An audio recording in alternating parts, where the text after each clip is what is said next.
शिव पार्वती तथा उनकी बारात की विदाई। भगवान शिव का समस्त देवताओं को विदा करके कैलाश पर रहना और पार्वती खंड के श्रवण की महिमा। ब्रह्मा जी कहते हैं, नारद, ब्रह्माणियों ने देवी पार्वती को पतिव्रत धर्म की शिक्षा देने के पश्चात मैना को बुलाकर कहा, महारानी जी, अब अपनी पुत्री की यात्रा कराइए, इसे विदा कीजिए। तब बहुत अच्छा कहकर वे प्रेम के वशीभूत हो गई। फिर धैर्य धारण करके उन्होंने काली को बुलाया और उसके वियोग के भय से व्याकुल हो वे बेटी को बारंबार गले से लगाकर अत्यंत उत्सव से रोने लगी। फिर पार्वती भी करुणाजनक बात कहती हुई जोर से रोने लगी।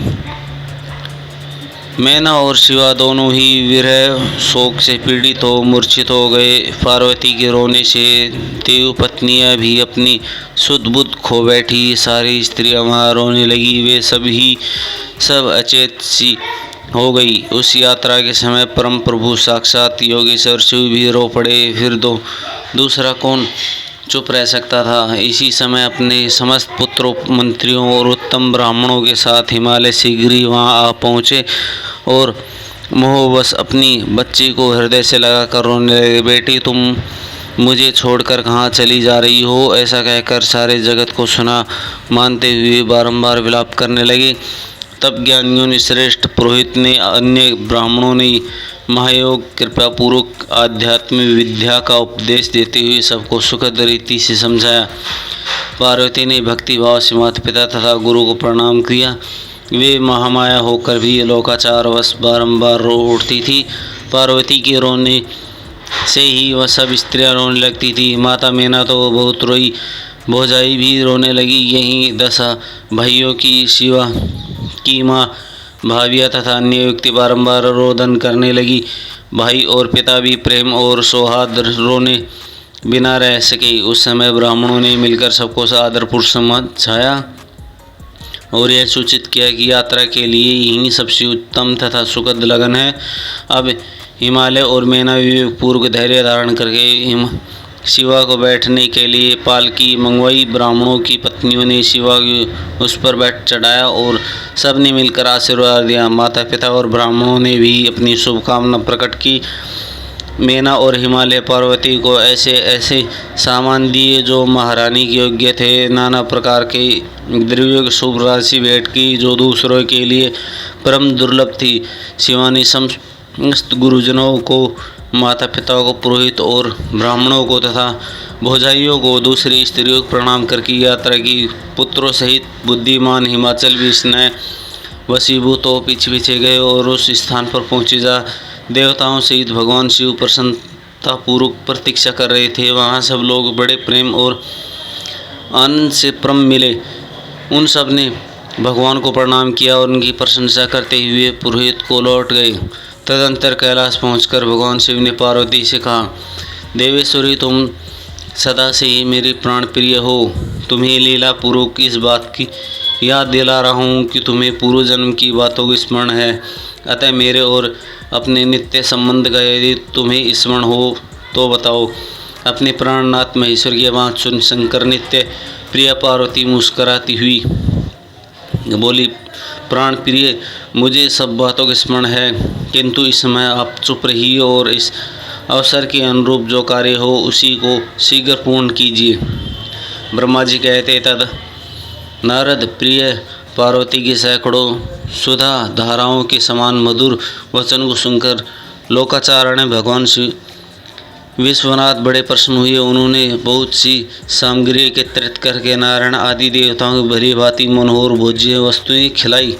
इसी तरह अपने विवाह में पधारे हुए दूसरे लोगों को भगवान शंकर ने प्रेम पूर्वक सुमधुर रस से युक्त नाना प्रकार के अन्न भोजन कराया।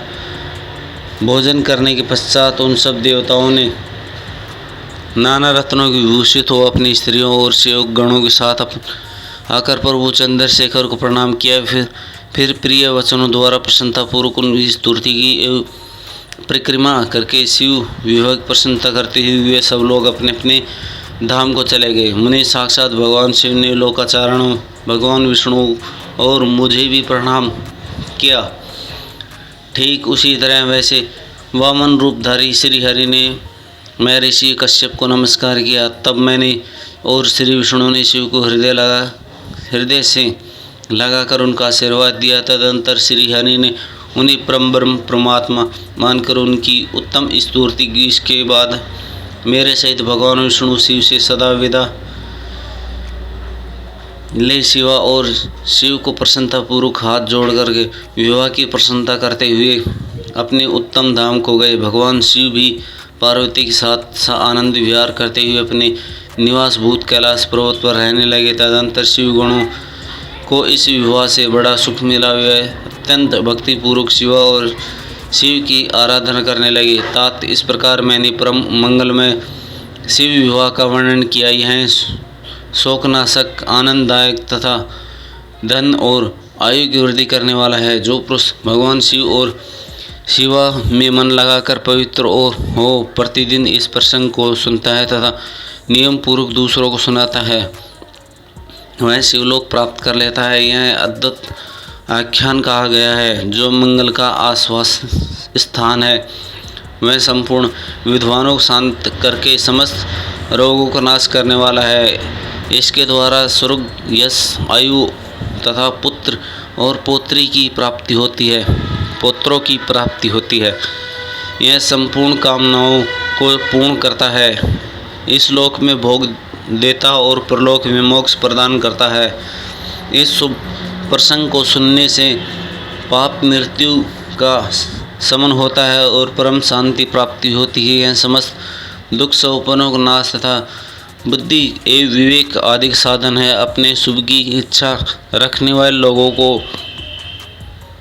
शिव संबंधी सभी उत्सवों में प्रसन्नता के साथ प्रयत्न पूर्वक इसका पाठ करना चाहिए। यह भगवान शिव को संतोष प्रदान करने वाला है। विशेष देवता आदि प्रतिष्ठानों के समय तथा शिव संबंधी सभी कार्यों के प्रसंग में प्रसन्नता पूर्वक इसका पाठ करना चाहिए अथवा पवित्र हो शिव पार्वती की इस कल्याणकारी चरित्र का श्रवण करना चाहिए। ऐसा करने से समस्त कार्य सिद्ध होते हैं। यह सत्य है, सत्य इसमें संशय नहीं है।